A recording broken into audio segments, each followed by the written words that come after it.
Okay. Well, you know what? This is a fantastic looking group here and no time like the present. So let's kick it off. Um, Welcome everybody. We're really, really excited that you've all decided to spend your Tuesday, May 20th at 10 a.m. PT and your respective time zones with us. We really appreciate it and hope that this is a really valuable conversation for all of us. Bryan, Tamika, and I are highlighted here, but we definitely want to hear from you and want this to be a collaborative conversation. There's so much change going on in the L&D space, in the talent space right now. Everyone is trying to figure it out. We certainly don't feel like we have all the answers here, but we have some thoughts and ideas that hopefully can kick off a conversation. So we definitely want this to be collaborative. And you know, the focus though for today really is, you know, about rethinking how we're going to develop and retain talent in the very spicy comment that we have here, which is maybe L&D, legacy L&D just isn't quite cutting it anymore as it used to. Part of that is because new models are emerging like crazy, and there's a lot of innovation in the space, finally, which brings music to is all of our ears. But before we dive in, we have just two polls to help us shape the conversation today, and we'll also share these crowdsourced insights after the session. So you'll see two polls on your screen now. Please take, you know, 1 minute to answer those, and then we'll kick off in earnest.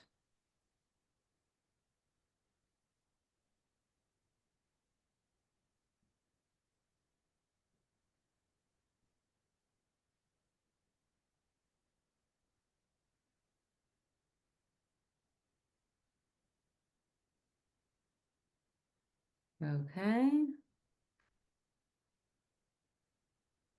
great. Did people get both polls, or did you just get one question? You got one. I know I got one too. I think there's another one coming, but maybe we'll have it be a surprise at some point throughout the rest of the conversation. You'll never know when it's coming. Okay, fabulous. So let's kick us off. Joining me today, well, first of all, I'm so excited. I'm Jamie. I am the co-founder and co-CEO of Mento, which is a one-on-one human and AI coaching company. I am delighted to be here with our partners, two of our partners, and two people and talent development leaders that I deeply admire and respect. We all do here at Mento, which is why we were very keen to get them around the Zoom room, if you will, to share their thoughts, and in particular about how they're actively rethinking how people grow inside of their organizations.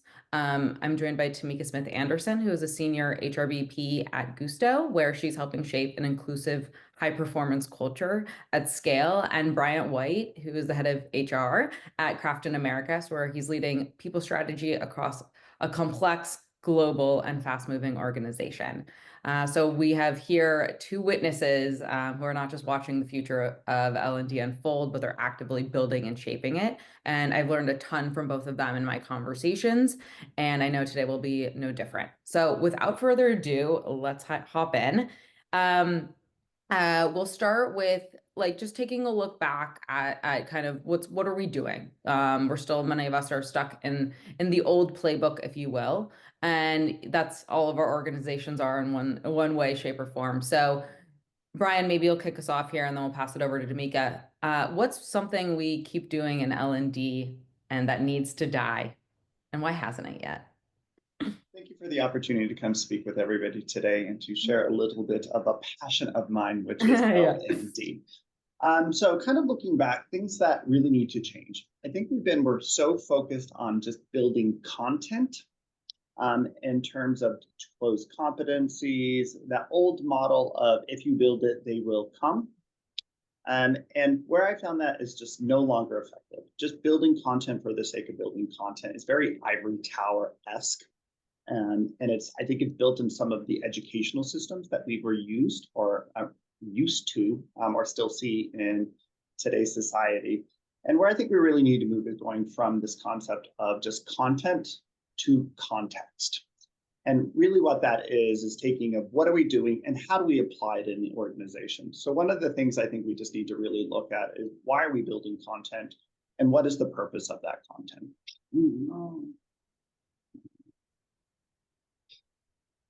Yes, Fantastic. Yeah, what do you think, Tamika? a Why huge plus why are one. we building content? A huge plus one to Brian. When I think about that question, Jamie, I feel like we're still holding on to learning practices that were built for a very different era of work, and it's time to let it go. So my mind goes to what's that? Frozen. Let it go. We gotta let it go, right? And so we're still leaning on things like compliance modules. I'm sure you all have been there. Slide deck heavy leader trainings. One-off workshops and offsites with no real follow-through. So they persist not because they're effective, but because they're familiar, scalable, and easy to track. But the world of work has changed, especially since 2020. So we're leading in hybrid work environments. There's increased complexity, more change, faster change, increased expectations. And so those traditional learning models just haven't kept pace. And so, in my work as a coach and HR business partner, I see how these legacy approaches just simply miss the mark. They're too far removed from the stretch, the urgency, and ambiguity that leaders are facing in real time. I've been fortunate to, be able to work with leaders through tough feedback moments, tension, making big decisions. And in those moments, guess what? They don't need a training module. They need Mhm. support that really meets them where they are, relevant to the decisions that they're making and the teams that they're leading. So, just a huge disconnect from an opportunity to build real capability where and when it is most needed. I say if we want growth but don't change the systems that support it, we're just reinforcing the status quo because at the end of the day, leaders don't need more content, they need support. Yeah, that's beautifully said. I'm seeing a lot of head nods here because I think everyone feels that, and I'm sure a lot of people have spent too many hours building content and making decks only to, then fight to get time with people to show up to the training to actually even deliver the content. And that is just, it's not fun fighting, uphill battles, right? Um, and I guess so on that note, what have you convinced your organizations to do? Have you been able to or made bold moves yet so far in terms of actually saying, hey, we're not doing content this year, or hey, we're not doing this kind of training this year. Like we're gonna just hit pause on this while we look at other solutions. Well, how is that resonating? What are you all experiencing internally? I think it's an initial step. I think one of the first things I've really done as a bold move is to ask the difficult questions. Why are we doing what we're doing? I think in terms of what am I trying to solve in my organization? And once I got clarity around that, I can get rid of a lot of noise. And I think then I've been able to start really then asking the tough question, does this provide value? What does the value look like? I mean, what is the shape of that value? What are you expecting with ROI? So getting in with your business leaders and really diving into this topic is critical. And I think it is a little bit bold move. Sometimes we're scared to ask the questions as HR practitioners. Mm. So what have you learned from folks, Brian? Like when you're asking why? Like what has surprised you the most in these conversations? Sometimes they don't know. Yeah. And I They think want you to that's, tell them. yeah, and that's very interesting. I mean, Yeah. really, when I think you kind of put even in like coaching, which is such a critical part of L&D that we have now embedded, Yeah. but even as me as a coach, I think there's questions that I'm asking those powerful questions of my leaders of like, what is it we're really trying to solve? Because sometimes what they're talking about the business, about engagement or just Hmm. competitive advantage, then I'm starting to get into the reason of why we're building that specific L&D programs, and I tailor it for that solve. Hmm. So how has that taken shape for you this year? Have you made some changes around that part of Yeah. your 25 strategy? So I think what I do is I really look at a balance between, I have incorporated coaching. Now, as a coach myself, I mean, I'm biased in many, many ways associated. Of But the course. reason I love coaching so much, it's effective because it's relevant to the individual at the time they need it. Tamika, you talked about this a little bit earlier, is like leaders are facing these really tough questions and they don't reference something at the moment. They're kind of just drawing in, on their experience as needed. So you have to kind of really time the need with Mm. the development. And that's where coaching comes in for me, because they can blend the two seamlessly. Yeah, Tamika, I'm curious, what's going on? What are the bold moves? What big changes have you all been making? Yeah, so I'm here because of the bold move that we've made. And so I say this for myself, like it's easy, it can be easy to name what's broken. The harder and more important work is building what comes next, right? And so at Gusto, one of our boldest moves was challenging the idea that coaching should be reserved for our most senior executives. And so through our partnership with Mento and Alex, we're now offering coaching at scale for our mid to senior level leaders. And these are leaders who are at the front lines of stretch and ambiguity. They're carrying the weight of these complex decisions, shifting expectations, and the pressure to lead with clarity, even when the path forward isn't so clear, right? All while continuing to stretch and grow in their own leadership journey. So it's just a lot on their plates. And I say this is a bold decision because it disrupts the old model that we were adhering to, that, coaching, traditionally coaching was expensive, slow to activate, and reserved for a select few. We've been able, through our partnership with Mento, to make it faster, more inclusive, and easier to access. So support shows up when it's needed the most. And we've reframed coaching not as a perk, but as a leadership practice. So it's part of how we are hoping to grow our leaders and not just reward them. And so far, y'all, we have approximately 80 leaders who are participating in the program. So super excited about that. And while we're still early, engagement has been very strong. And throughout the year, we'll be collecting input from participants, their managers, and their coaches to understand how coaching is impacting clarity, confidence, and day-to-day, leadership behavior. And so how I think about it is coaching isn't a standalone perk. It's embedded in our broader leadership development system, redefining who it's for and how we scale leadership across Gusto and the organization. And so coaching doesn't just develop individuals, it really strengthens the entire system. When leaders grow, guess what? Teams follow. And so that's the kind of scale that we're designing for at Gusto. Yeah, and congratulations. I'm sure everyone on this call has tried to do that with varying degrees of luck at their organization. It's really hard to change mindsets around how to think about scaled leadership development and really integrating that into a system and getting buy-in. Is there anything that, and I think probably during this time, especially in Q1 25, while companies might be taking a step back or putting pause, how did you get your leadership to buy in to making a big change? And this can go for coaching, a leadership system, like, coaching just one aspect of it, but what you're describing is really changing the entire corporate mindset of how people think about leadership development. So how did you do that? That's, again, very impressive. So kudos to Yeah. you all. And I full transparency with this group. This was a year and a half long journey. So it didn't Yeah. happen overnight. But Hmm. sometimes what's the saying? I mix sayings up all the time, but just do and ask for permission later. And so Hmm. and sometimes you do, right? And so in Yeah. this instance, it was like, hey, we have buy-in for some of our senior most leadership. We have been able to connect it to the broader leadership development ecosystem. So we are sharing that it isn't a one-off. And this is the impact that we hope that you'll see across your organization when we think about retention, when we think about engagement, and how our leaders are showing up to navigate through this ever-changing landscape of change and transformation. But ultimately, Jamie, to be honest, it was like, okay, we're just going to do this and we'll show the results. Yeah. Yeah. Yeah. Yeah. I think a lot of leaders don't necessarily understand what coaching is.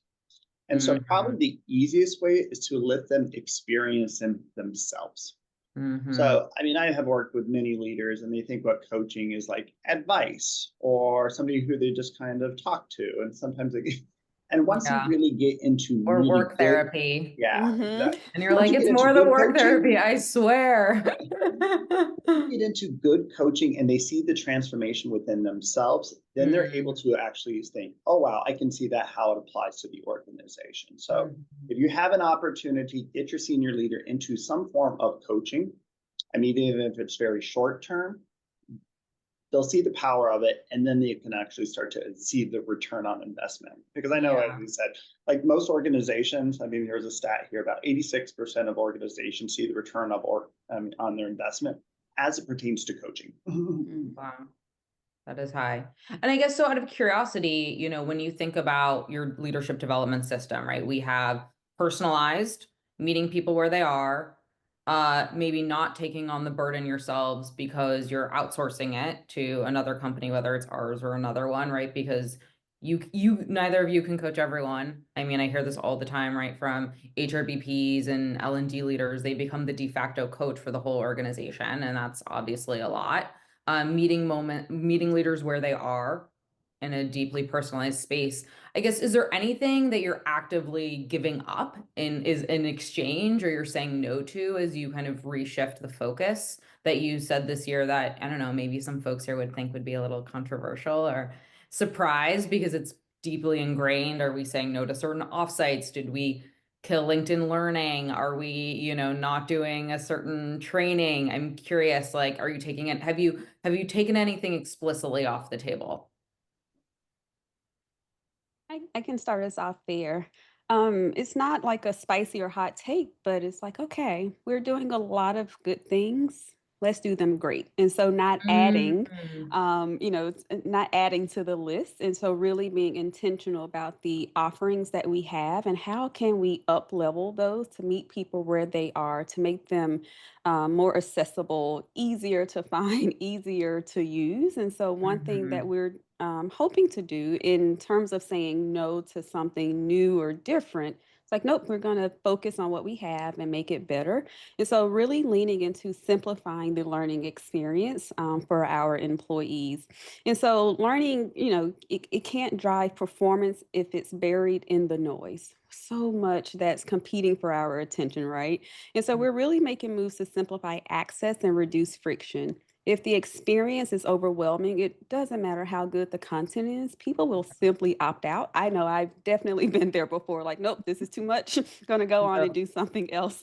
yep, And so in our efforts, Jamie, to, simplify our learning tools and ecosystems, that's kind of the journey that we're on now. And so instead of asking employees to jump between different platforms or dig through dense resource libraries, we're really working to streamline access and surface the right development at the right time. So this isn't about consolidating platforms. It's truly about working towards building a system that meets people where they are with what they need and when they need it. So we're hoping that this helps clear the path so development becomes, usable and not just available to folks. And so we're yeah, moving away from treating L&D as a content library and really towards development as a performance system.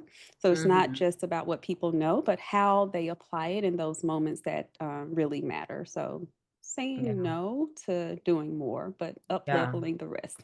yeah, yeah. Love that, love that. And Brian, what about you?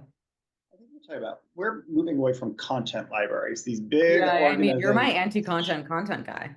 they they are.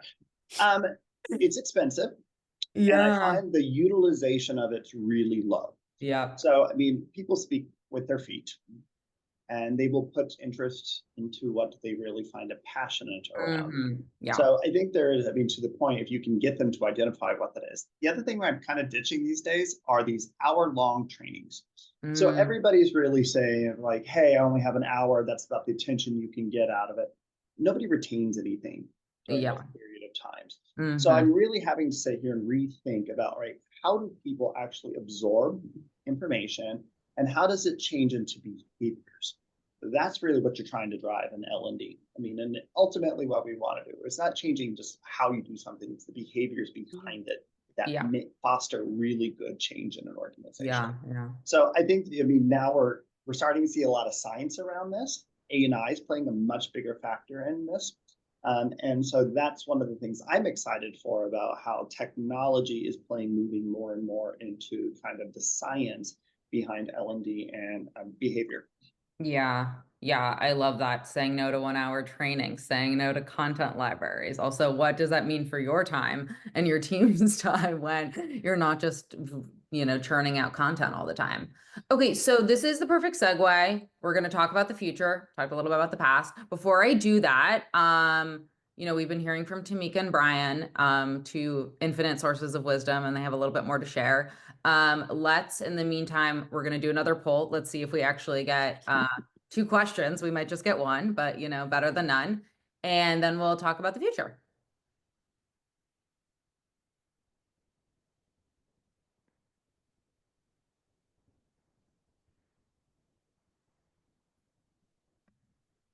Okay, fantastic. Everyone good?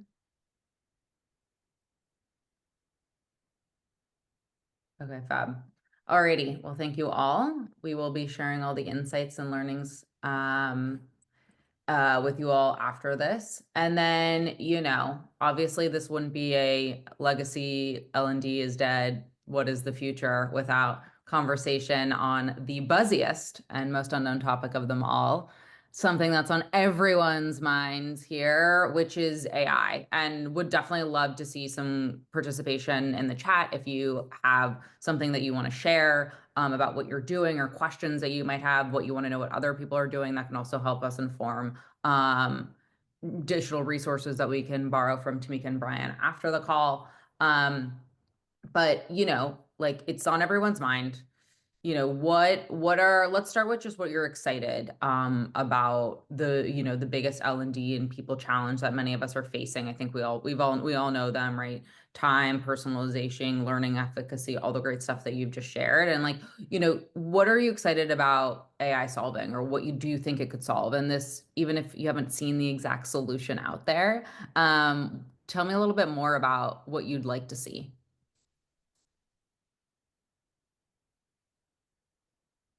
Okay, I can kick us off. Mm-hmm. When I think about AI and the future, excited about the possibilities, right? There are so many possibilities. I'm learning each day at Gusto. We have like an AI learning channel, and people are doing some amazing things. So I'm really behind the ball. I need to catch up there. But I will say, from kind of this leadership and learning perspective, like we're still in the early stages, but the potential is so exciting. And it's not because it's replacing human development, but because it can help really reduce friction and guide people to what they need and guide them to it faster. And so, Mm-hmm. whether that's surfacing a relevant resource, prompting a reflection question, highlighting a skills gap, I believe AI has the potential to make development feel more timely and personalized. And so, for us, one thing we're trying to do, and so our fiscal year just started this month, so we're in FY26. So confusing when I'm writing out dates, but Yeah. and so for us, that looks like piloting an AI-enabled decision tree that recommends learning based on someone's maybe level, goals, or feedback themes. And so we're hoping that when learning feels tailored, engagement increases and friction decreases. And so for us, this is about using technology to create better starting points, especially for folks who aren't sure even where to begin sometimes. And so Mm-hmm. that said, we're also clear on when not to rely on automation. There are still some moments that call for shared learning and human connection. So I think about, rolling out new leadership expectations, supporting leaders and employees through change, or building skills such as coaching and feedback. And so we're thinking about AI with intention. It needs to be transparent, trustworthy, and ideally easy to use so that it builds confidence and not confusion for folks. And so the way we're thinking about AI is simple. Heard someone say this in a meeting last week, and so I'm just Mm-hmm. going to take it with me. AI is not the answer, it's the assist. That just really resonated with me. Yeah, yeah, yeah, yeah. And so because we Love a sports metaphor I when do. I know, right? I'm a huge basketball I'm fan. So I was like, oh, the assist. I like yeah, it. I like to get that. And so I'll sum this up by saying the real growth still happens, through reflection, conversation, and behavior. But I believe AI just clears the path for some of those things to happen. Mm-hmm. Yeah, agreed. Yeah, I use AI all the time. And I think it's really kind of what I think says that AI can't coach, but it can help you coach better. Mm-hmm. In the sense out of it, it's never going to replace the human connection component of it, but it can use, I mean, just supercharge how we personalize our development. And let me give an example in terms of something that I use it for. I mean, this is just as an experiment I was applying out of it. Sometimes you get feedback and you're just like, oh, what I'm going to do with this feedback. You don't want to air your dirty laundry in terms of sometimes about it. So one thing I love about AI is it takes the emotional component out for it. It creates that psychological safety. And my example was I deposited like, hey, 30 emails writing, and I'm like, assess my writing style as an executive. And it really kind of like, this is what you're great at. These are the areas you could think about it. And so what it did is something very practical in a very easy time, take huge amount of data, condense it down to something that I'm looking for in the moment. And then I'm like, oh, okay, now I understand maybe where I have a blind spot. And then I can actually ask that in a very personalized manner without the reflection of it. And then I test it out. So that's like a very personal example of like, how do I improve my executive presence in terms of my communications and how I use AI? And that's what I think people are really using it for more and more today. Yeah, I love that. And I think that, I mean, stuff that we're working on for our AI coaching and a tool is really just that being in the flow of work with people. It's so critical to, being in the flow of work means that you're not only able to just be there right when people need it, helping them make a better choice, like take that 2 seconds, pause to think about what you're going to say versus just, diving in and saying something you regret or saying something that's charged with emotion. But also having the context on who you are, who are your relationships, who are the people that matter to you. And when we think about learning, there's kind of one school of thought which might say, oh, AI makes you lazy and kind of you outsource your learning. And I think there's another school of thought, which you were kind of saying, Tamika and Bryan, which is that it's an assist. It elevates your thinking. It helps you operate at a higher level. I have a lot of curiosity around how we kind of turn this promise into a reality. I think that's also such a big challenge. I'm actually seeing here some of the poll results, and the top leadership development challenge is getting buy-in or participation from managers, right? So we're talking about simplification. We're talking about sort of like making things easier and meeting people where they are. But we know that in the day-to-day, these are folks who are super busy, generally overwhelmed. And even this idea of taking a few seconds, right, to take a little thought and take a step back, even have something kind of being done for you, is not really in how people traditionally work. So how are you all thinking about that within your organizations? How do we get people to see that, maybe again, just as maybe some aspects of L&D is dead, also some aspects of working should probably die too, right? This idea that we are so responsive and react immediately, or, we don't take a step back to think through our responses or to reflect on our own behavior. I mean, there's many, many ways where partially it's just because it's hard and it's busy to look at your own blind spots, but also because there haven't been tools that have really made it easy for us to do so. So how do we think about that in organizations? What are you seeing? What are you learning? What do you think we can do to kind of change the tide and push people toward an easier future for them, honestly? Great question. I think this is one of those, how do you reward it? This type of Mm, behavior. mm-hmm. And one of the things, kind of it's a different use of AI in the L&D space, is being able to identify leaders who are good at providing feedback, who are good at development. And a lot of the times we can never like, hey, performance reviews, or how have we tracked an individual progressing through an organization? Did they have a certain leader at some point in time? AI is now able to, I mean, now that you're using all these ecosystems and you're able to put it together in some form of analysis, this is where I think you can start to identify the right people who are good in this space and reward them. Everyone will start to follow. I mean, they're like, why is this person getting that opportunity? Because they're great at developing their people. And how do they do that? They take the time to coach. They take the time to listen. I mean, great, give appropriate feedback. And then ultimately, I think that it's more of a pull method to get leaders to where you wanted to go versus like, if you use this, you will have consequence around that. That model sometimes works, but not a very efficient. And nothing else to add, but I think the importance of having champions and that leadership buy-in is vital. You know, when you have those champions or those leaders and that buy-in, it really can transform development from a programmatic initiative into a cultural priority. So it becomes important, it's elevated, and it accelerates adoption, can deepen trust across the organization, really raise the ceiling on what is possible, right? When growth is visible at the top, it really cascades truly. So it's not just losing my train of thought, not permission, but momentum. So you can, you know, you create the space and time because you see your leader creating space and time. So it's like, Oh, oh, I can do absolutely. that as well. So role modeling, having those champions who buy in and advocate outside of, you know, the traditional walls and offices is super important as well.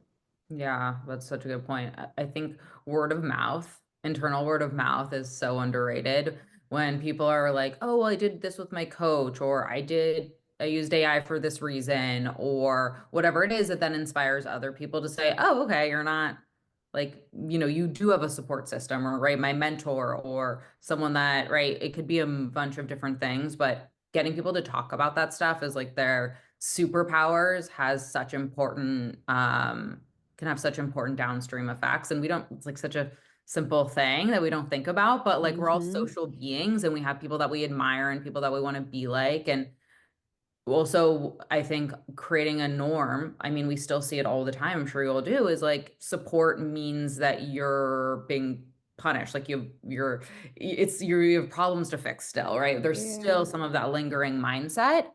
Probably it's like less and less so, but still. And when you see the top performers and the top leaders in the organizations being vocal about how they've set up their support system, how they've bought into the support system of the leadership team. And I know you've talked about this, Bryan, of always finding your influencers and leading with them versus, you being the lead, advocating for whatever resources that you're offering.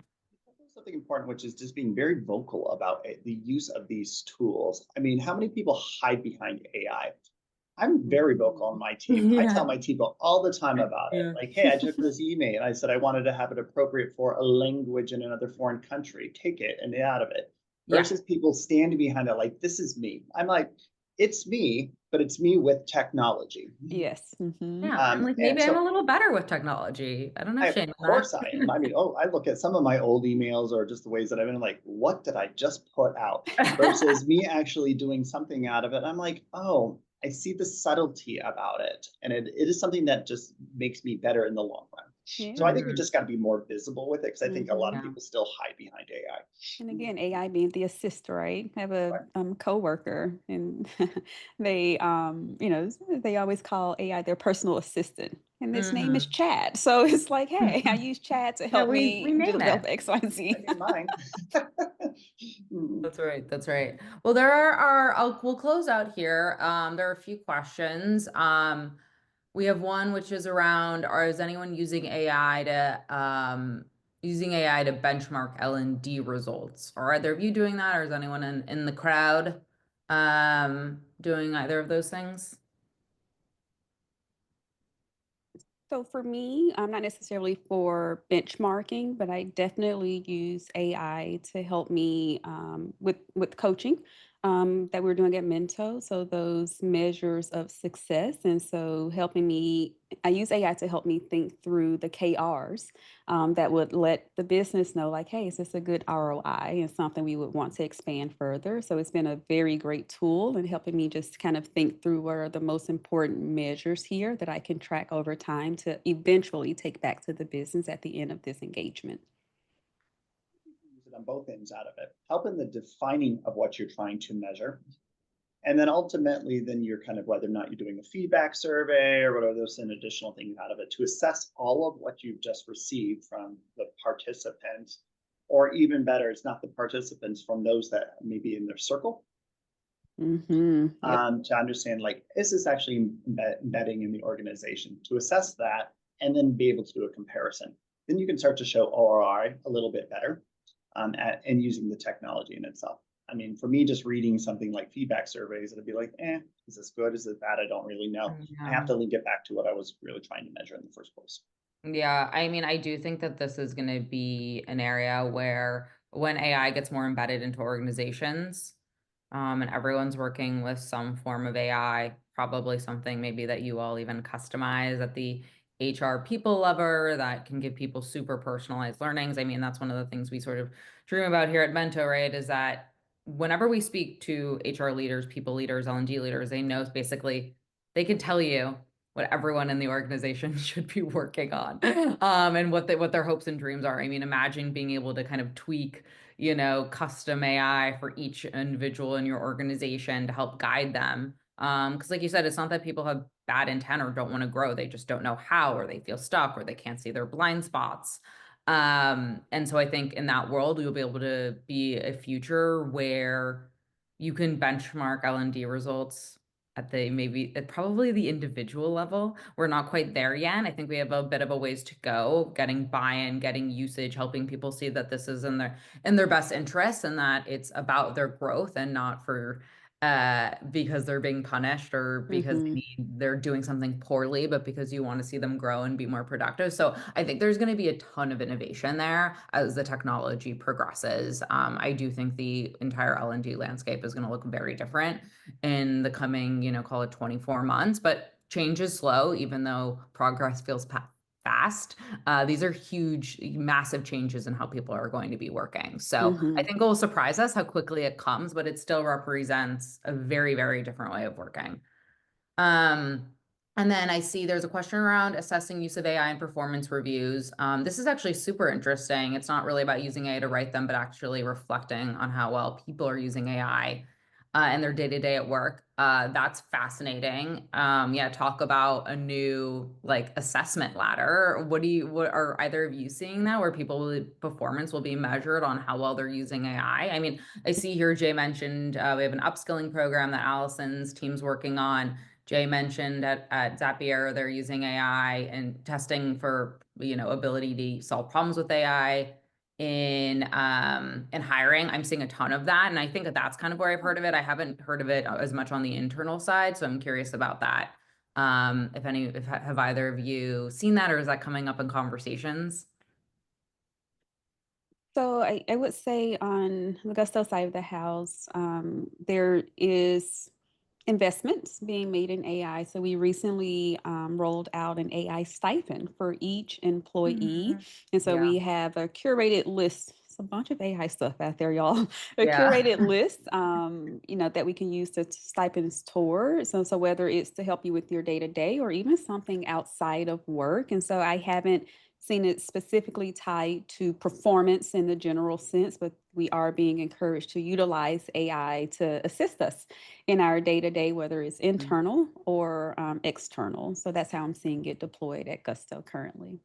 Interesting. Yeah, I've heard a little bit of that. I guess that's kind of interesting if you can see like productivity or performance improvements of people using the stipend or not. But yeah, I have seen that start to pop up. What about you, Brian? I have a mixed feeling on this one. Yeah. And the reason I was saying, because now we're treating AI as a competency. Hmm. And I mean, what you measure is ultimately what people focus on. I mean, that's all saying out of it. Yeah. But I don't want to crush this because it's experimental. I mean, we're Yeah. learning in this space. It's very personalized. And so I think if you're like, hey, you almost take if you have to get it to this level to be able to move forward in an organization, I think I don't know, it just has a feel about it for me that kind of takes away from it from being something that is beneficial, personalized. So I understand it. Yes, we want people to kind of use the tool and adopt the tool and out of it, but I would almost rather do that in a very natural, kind of Mm-hmm. organic way than force it by into performance reviews. Because already Yeah. people don't like performance reviews in the first I place. know, I mean, right? everybody hates them. Well, We're AI now will come to tacking in save something and performance something we don't reviews. like. I mean, linking my head to like AI equals performance review, and then they wouldn't do Yeah, anything yeah, about yeah, it. yeah. Yeah, it's a tricky wicket because like it's also like people just are. I mean, actually, there's kind of mixed studies on how much more productive people truly are. The main benefits there, I just read a study. The main benefits people get out of it are it's 24/7. So Mm, everyone kind of has their own working hours, working norms. You can't always pull someone aside, right? That makes a ton of sense. It's not true, it's truly on demand. And it elevates your thinking are the two major ways, right? It helps you think about a problem, expand your mindset.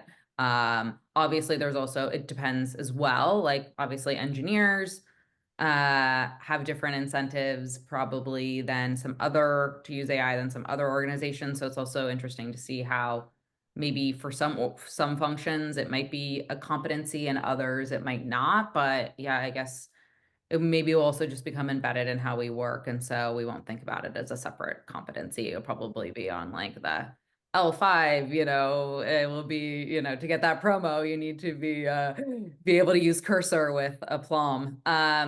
So anyway, thank you all so much. I want to wrap up, give everyone a little time back. A few key insights here. Just from the poll, you all heard about the Top Leadership Development Challenge. I guess we're all in the buy-in struggle, so more to come on that one. And then the biggest frustrations with the traditional programs are it's being hard to measure real impact, and they're seen as optional and not strategic. So mm, we'll be sharing some more insights from these polls. And if you answer, we'll try to connect you all with Tamika and Bryan if you have any specific questions for them. And yeah, thank you all so much for spending 44 minutes with us. You have 16 minutes back before your next meeting to hopefully catch in some Slacks and emails. And thank you so much, Bryan and Tamika, for joining us and sharing your wisdom. This was an absolutely delightful conversation. I learned a ton, and we just really appreciate all that you're doing. So thank you both very, very much, and wishing everyone a beautiful day, a great Memorial Day weekend, and hopefully we'll see you at the next event coming soon. So stay tuned. Very much. thank you. Bye, Bye. everybody.